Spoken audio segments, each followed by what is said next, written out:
மருத்துவ குணம் நிறைந்த முள்ளங்கி.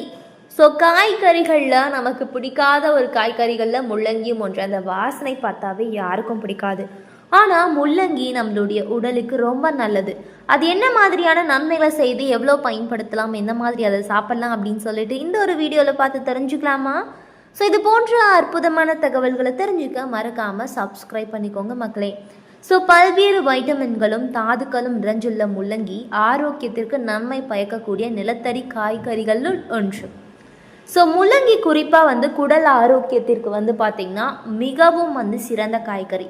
சில செரிமான நொதிகளை ஊக்குவிப்பது, செரிமான செயல்முறையை துரிதப்படுத்துவது இதற்கு முக்கிய காரணம். மேலும் இது பித்த சாறு செயல்பாட்டையும் நிறைய விஷயங்களை மாற்றுது. ஸோ இதுதான் அதுதான் அப்படின்னு குறிப்பிட்டு நான் சொல்லணும் அப்படின்னா நிறைய விஷயங்களே இருக்குது. ஒன்றுனா தெரிஞ்சுக்கலாமா? சரி வாங்க.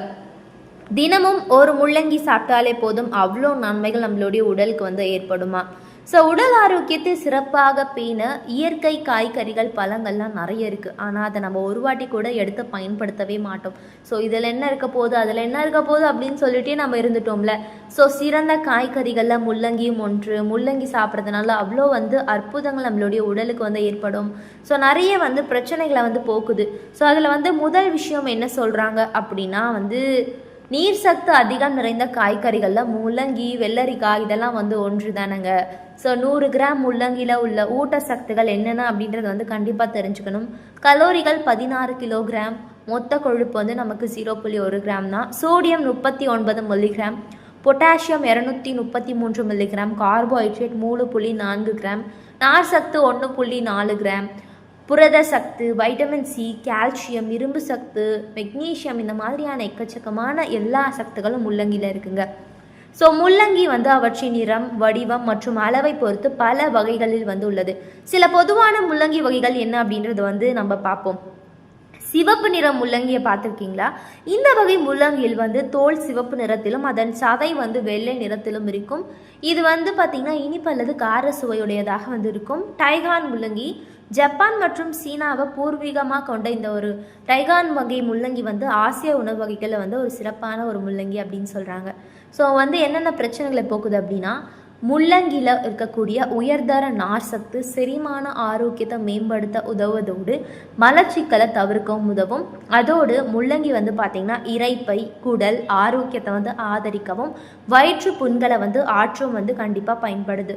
அடுத்த விஷயம், சர்க்கரை நோயை கட்டுப்படுத்த முள்ளங்கியில் அதிக அளவில் நீரிழிவு எதிர்ப்பு குணங்கள் நிரம்பி இருக்கு. இது சர்க்கரை அளவை கட்டுப்படுத்த உதவுறதோடு குளுக்கோஸ் உறிஞ்சுதல் மற்றும் இன்சுலின் வினைத்திறனை அதிகரிக்கவும் வகை 2 நீரிழிவு நோயின் அபாயத்தை குறைக்கவும் உதவும். ஸோ முள்ளங்கியை அடிக்கடி சாப்பிட்றது ரத்த சர்க்கரையை கட்டுக்குள் வைக்கவும் உதவுது. அடுத்த விஷயம் என்ன அப்படின்னா, உடலை நீரேற்றமாக வைத்திருக்க முள்ளங்கி உதவும். 100 கிராம் முள்ளங்கியில் 93.5 கிராம் நீர் சத்து உள்ளது. முள்ளங்கியை சேர்த்து கொள்வதன் மூலம் உடலுக்கு தேவையான நீர் சத்து கிடைக்கும். ஸோ நீரேற்றத்திற்கு மட்டுமின்றி உடலில் வெப்பநிலை கட்டுப்பாடு சுழற்சிக்கும் கண்டிப்பாக இது பயன்படுது. ஸோ முள்ளங்கியில் உள்ள அந்தோசியன்கள் இதய ஆரோக்கியத்திற்கு உதவும். அதோடு தினசரி உணவில் முள்ளங்கியை சேர்த்துக்கொள்வதன் மூலம் இதய நோய் அபாயத்தை குறைக்கும் செய்யலாம். அடுத்த விஷயம் என்ன அப்படின்னா, முள்ளங்கியில் ஆக்சிஜனேற்ற பண்புகள் அதிக அளவில் உள்ளதாக பல ஆய்வுகள் கூறுது. இந்த ஆக்சிஜனேற்ற பண்புகள் மற்றும் ஆன்டி ஆக்சிடென்ட்கள் பார்த்திங்கன்னா கல்லீரல், பெருங்குடல், கர்ப்பப்பை, வாய் புற்றுநோய், புரோஸ்டேட் புற்றுநோய், நுரையீரல் புற்றுநோயிலிருந்து உங்களை காக்கவும் உதவுது. ஸோ முள்ளங்கி இலை சாறு குறிப்பிட்ட மார்பக புற்றுநோய் உயிரணுக்களுடைய வளர்சிதையை தடுக்கவும் உதவும் அப்படின்னு ஆய்வாளர்கள் சொல்கிறாங்க. ஸோ முள்ளங்கியில் பார்த்திங்கன்னா இன்ஸ்டோல் 3, கார்ஃபினால் மற்றும் மெத்தியோ போன்ற நிறைய சேர்மங்கள் இருக்குது. இவை உங்களுக்கு கல்லீரலில் தீங்கு விளைவிக்கக்கூடிய நச்சுகள் அகற்றவும் என்சமைன்களை தூண்டவும் உதவுது. ஸோ கடைசியாக ஒரு விஷயம் சொல்கிறேன் என்ன அப்படின்னா, முள்ளங்கியில் அதிக அளவு பொட்டாசியம் இருக்குது. இது உங்களின் இரத்த அழுத்தத்தை குறைக்க உதவும். அதோடு இரத்த நாளங்களை ஆரோக்கியமாக வைத்திருக்க உதவும். கொலாஜன் உற்பத்தியை அதிகரிக்கும். முள்ளங்கி பயன்படுத்துங்க. மேலும் இரத்த சிவப்பணுக்களுடைய சேதத்தை கட்டுப்படுத்தவும் இரத்தத்திற்கு செல்லும் ஆக்சிஜன் விநியோகத்தை அதிகரிக்கும் முள்ளங்கி பயன்படுது. ஸோ முள்ளங்கி சாப்பிட்றது கல்லீரல் மற்றும் வயிற்றுக்கு மிகவும் ஆரோக்கியத்தை கொடுக்கும். முள்ளங்கி சத்து வாய்ந்த நச்சு நீக்கியா செயல்படுவதோடு மஞ்சள் காமாலையால் ஏற்படும் இரத்த சிவப்பணுக்களுடைய அழிவை பார்த்திங்கன்னா குறைத்து ரத்தத்தை நச்சு நீக்கம் செய்து ரத்தம் சுத்தமடைய பயன்படுது. ஸோ இது போல் முள்ளங்கியின் பயன்கள் சொல்லிக்கிட்டே போகலாம். அடுத்த பதிவில் நம்ம தொடர்ந்து பார்க்கலாம் மக்களே. ஸோ இது போன்ற நிறைய அற்புதமான ஆரோக்கிய தகவல்களை நீங்களும் தெரிஞ்சுக்கணும் அப்படின்னு ஆசைப்பட்டீங்கன்னா நம்மளுடைய சேனலை மறக்காமல் சப்ஸ்கிரைப் பண்ணிக்கோங்க. தொடர்ந்து பாருங்கள், ஆரோக்கியமாக இருங்க. நன்றி, வணக்கம் மக்களே.